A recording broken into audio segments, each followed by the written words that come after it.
Hello students, today we will see a topic, a practical work on while loop with class and object. So let's see. So here is one program. Write a program to print first 10 natural number using while loop. First 10 natural number यानी कि 1 से 10 तक.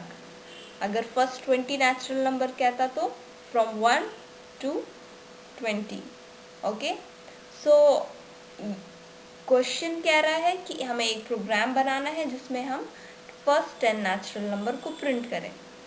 तो जैसे कि आप यहाँ पे प्रोग्राम देख पा रहे हैं, पिछले क्लास में हमने सेम यही प्रोग्राम किया फॉर लूप से. ओके, जो क्लास एंड ऑब्जेक्ट भी यूज़ किया था. अभी हम सिंपल क्लास एंड ऑब्जेक्ट के बिना अगर ये प्रोग्राम बनाने को कहा जाता तो कैसे बनाते. आप अपने हेडर फाइल्स देते, मेन फंक्शन में आते, और मेन फंक्शन से पता है हमें कि मेन फंक्शन से एग्जीक्यूशन स्टार्ट होता है तो वो लाइन वाइज चीज़ों को प्रिंट करेगा. तो यहाँ पे मेन फंक्शन के अंदर आप देखिए क्लियर स्क्रीन, ये तो हमें पता है ये स्क्रीन को क्लियर करेगा.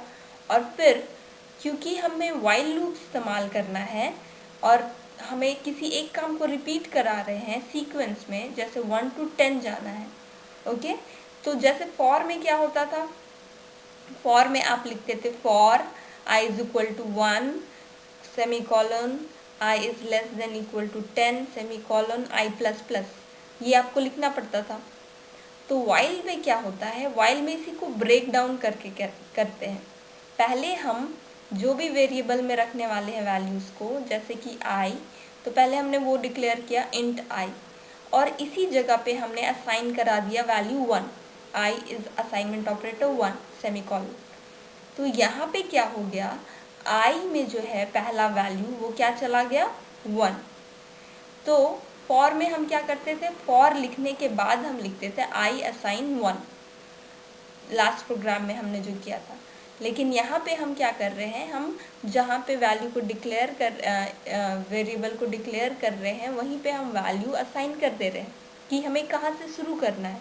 ओके, फिर फॉर में क्या होता था, for i is equal to assignment operator 1 semicolon, फिर हम कंडीशन लिखते थे. तो अब उसका नेक्स्ट स्टेप हम नेक्स्ट लाइन में यहाँ पे कर रहे हैं. वो क्या कर रहे हैं, while i is less than equal to 10, क्योंकि हमें जाना कहाँ तक है 10.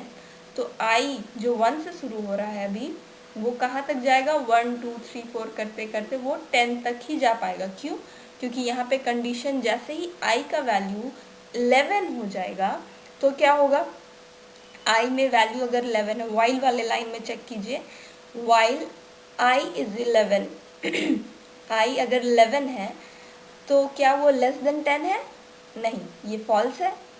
i का वैल्यू अगर 11 है तो क्या वो इक्वल टू 10 है, नहीं है, यानी फॉल्स है. दोनों ही कंडीशन फॉल्स होने पे हम कभी भी लूप के बॉडी में एंटर नहीं करते हैं. जैसे फॉर के बॉडी में अगर कंडीशन फॉल्स हो रहा था तो हम एंटर नहीं कर सकते थे, हम उसके जस्ट नेक्स्ट लाइन में जाएंगे. तो यहाँ पे भी आप देखिए वाइल के लिखने के बाद हम उसके बॉडी में एंटर तभी करेंगे जब जब कंडीशन ट्रू होगा. ओके, तो अब वाइल के बाद जो कर्ली ब्रेसेस ओपन है उसके बाद हमने लिखा, क्योंकि हमें क्वेश्चन में कहा गया था कि हमें प्रिंट करना है वैल्यू. ओके, तो i का वैल्यू अभी क्या है 1 है, तो सी आउट i लिखा है, यानी सी आउट i के प्लेस पे क्या है वैल्यू. और बगल में आप देखेंगे कि पहला वैल्यू मैंने सीक्वेंस में लिखा है i का, ब्लू वाले स्क्रीन के जस्ट बगल में, कि i का वैल्यू कहाँ से कहाँ तक जा रहा है, 1 से लेकर 11 तक. तो अभी सबसे पहले अभी क्या वैल्यू है, अभी वैल्यू है i में 1, तो क्या प्रिंट हो जाएगा 1. तो आप अब आउटपुट स्क्रीन में देखिए जो ब्लैक कलर में है, तो उसमें सबसे पहला क्या प्रिंट हुआ है 1. ओके, फिर एंड है, तो इसीलिए नेक्स्ट लाइन में अब कुछ भी प्रिंट होगा वो नेक्स्ट लाइन में होगा. अब सी आउट आई का वैल्यू तो 1 था तो 1 प्रिंट हो गया. और आप यहाँ देख पा रहे होंगे आई डबल कोटेशन में नहीं है, डबल कोटेशन में नहीं है यानी ये एक वेरिएबल है यानी उसके अंदर का वैल्यू प्रिंट होगा. और अगर डबल कोटेशन में होता अगर आई, तो आई ही प्रिंट हो जाता 1 के प्लेस पे. Okay, clear. अब नेक्स्ट लाइन में i प्लस प्लस है, याद कीजिए जो फॉर में एक लाइन में आप करते थे, यहाँ पे स्टेप वाइज कर रहे हैं। अब i का वैल्यू तो आपको 1 चाहिए था, तो 1 प्रिंट हो गया। अब उसके बाद आप कर हैं वो है i प्लस प्लस, यानी अब i का वैल्यू जहाँ भी आपको i मिलेगा वो 2 असाइन हो जाएगा, ठीक है। तो i प्लस प्लस सेमीकोलन। जैसे फॉर में आप क्या कर रहे थे, फिर से याद कीजिए। पहले आप इनिशियलाइज कर रहे थे, यानी वैल्यू कहाँ से शुरू करना है, तो for i is equal to 1 लिखे थे लास्ट वाले प्रोग्राम में। फिर क्या लिखे थे, फिर लिखे थे i less than equal to 10 semicolon, फिर i प्लस प्लस लिखे थे। तो वाइल लूप में इसी चीज़ को हम ब्रेक डाउन करके लिख रहे हैं।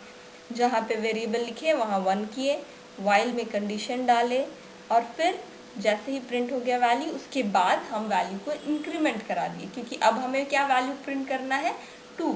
तो अब ये उसके बाद करली ब्रेसेस क्लोज है, यानी वाइल का बॉडी कभी भी लूप का फॉर्मेट याद रखिए, जब तक कंडीशन फॉल्स नहीं हो जाता वो उस चीज़ों को रिपीट करता जाता है। ओके, तो करली ब्रेसेस जहाँ क्लोज्ड है वहाँ से ये वापस ऊपर भेज देगा कंट्रोल को।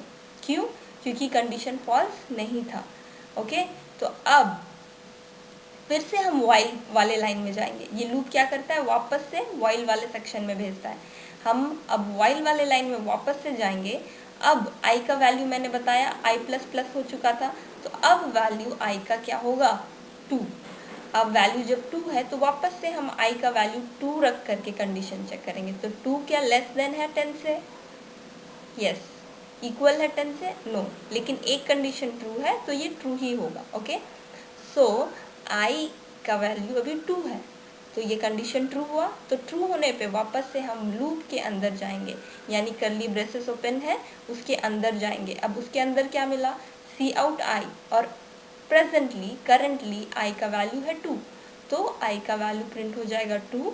फिर क्या है, एंडर, यानी नेक्स्ट लाइन में मूव हो जाएगा। ओके, अब 2 वैल्यू प्रिंट हुआ, जैसे आउटपुट स्क्रीन में आप देख रहे हैं। सेकेंड लाइन में क्या प्रिंट हुआ है, 2। अब i प्लस प्लस वापस से i प्लस प्लस है, यानी अब टू जो वैल्यू i का 2 था, अब जब भी i मिलेगा तो वो वैल्यू क्या हो जाएगा, 3 हो जाएगा। और क्योंकि कंडीशन तो ट्रू था तो वापस से हम वाइल में जाएंगे, वापस i का वैल्यू 3 होगा, 3 भी ट्रू है कंडीशन। फिर i का वैल्यू 3 प्रिंट होगा, नेक्स्ट लाइन में एंडल भेज देगा, i का वैल्यू 4 होगा। इस तरह करते करते करते करते 10 तक ये वैल्यूज़ को प्रिंट करेगा। लेकिन जैसे ही 10 वैल्यू तक तो ट्रू होगा, i का वैल्यू जब 10 रहेगा तो वो इक्वल टू 10 है तो वो ट्रू रहेगा। लेकिन उस 10th वैल्यू को प्रिंट करने के बाद वापस से जब लूप में i का वैल्यू आएगा तो वो हो जाएगा 11। अब देखिए i का वैल्यू 11 है, तो क्या आप देख पा रहे होंगे आपके ब्लू स्क्रीन के बगल में मैंने i का वैल्यू लिखा है ना, कहाँ तक वो i का वैल्यू गया था, 11 तक। लेकिन 11 को क्यों नहीं प्रिंट कर पाया, क्योंकि i का वैल्यू जब 11 हो रहा था तो i लेस देन 10 है, I mean 11 is less then 10 है, नो। 11 इज इक्वल टू 10 है, नो। तो दोनों ही कंडीशन जैसे ही फॉल्स हुआ, लूप के हम लोग जस्ट बाहर वाले लाइन में जाएंगे, यानी करली ब्रेसेस जहाँ वाइल का क्लोज हुआ है i प्लस प्लस के बाद जो क्लोज हुआ है उसके जस्ट नेक्स्ट लाइन में, यानी गेट ch है तो गेट ch में आए और फिर प्रोग्राम का क्लोज हो गया। तो इस तरह ये प्रोग्राम वाइल में काम करता है। तो hope you all got it कि वाइल में कैसे प्रिंट हुआ चीज़। ओके, आप फॉर्मेट समझिए वाइल कैसे काम कर रहा है। वो पहले इनिशियलाइज करा रहा है, फिर कंडीशन वाइल में चेक कर रहा है, और उसके बाद जो भी ऑपरेशन करने के बाद वो इंक्रीमेंट कर रहा है वैल्यू, और वापस से चीज़ें रिपीट हो रही है। ओके, सो अब इसी प्रोग्राम को हम वापस से देखेंगे। ओके, वापस से ये सेम प्रोग्राम हमने किया है, सेम आउटपुट है जैसा आप देख पा रहे हैं, लेकिन इसमें फ़र्क क्या हो रहा है, फ़र्क ये हो रहा है कि इसमें हमने क्लास एंड ऑब्जेक्ट का कॉन्सेप्ट यूज़ कर लिया।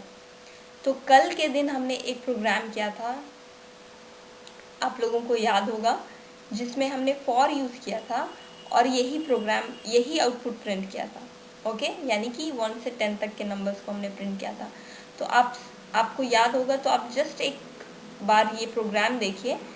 हमने क्लास के अंदर अपने चीज़ों को रखा और अब फॉर की जगह बस हमने वाइल का कंडीशन इसमें डाल दिया है, यानी वाइल का कॉन्सेप्ट यूज़ करके हमने चीज़ों को प्रिंट किया, साथ ही साथ क्लास एंड ऑब्जेक्ट के फॉर्मेट में। यानी कि अगर एक प्रोग्राम आप सिंपल वे में कर रहे हैं प्रोसीड्यूरल प्रोग्रामिंग के कॉन्सेप्ट में, और उसके बाद क्लास एंड ऑब्जेक्ट के कॉन्सेप्ट में, तो डिफरेंस देख रहे हैं। बस इसमें हमने क्लास के अंदर चीज़ों को रख लिया है और मेन फंक्शन में कॉल कर दिया है ऑब्जेक्ट के थ्रू। तो ये आप पिछले वाले क्लास में देखिए कैसे हमने फॉर के साथ किया था, उसमें डिटेल्ड एक्सप्लेनेशन है। और फिर ये देखिए, ये वाइल के लिए हमने बस कोडिंग को वाइल में रिप्लेस कर दिया है। Okay, so go through all the lectures properly and practice it by your own also. Okay, so have a great day ahead. Bye.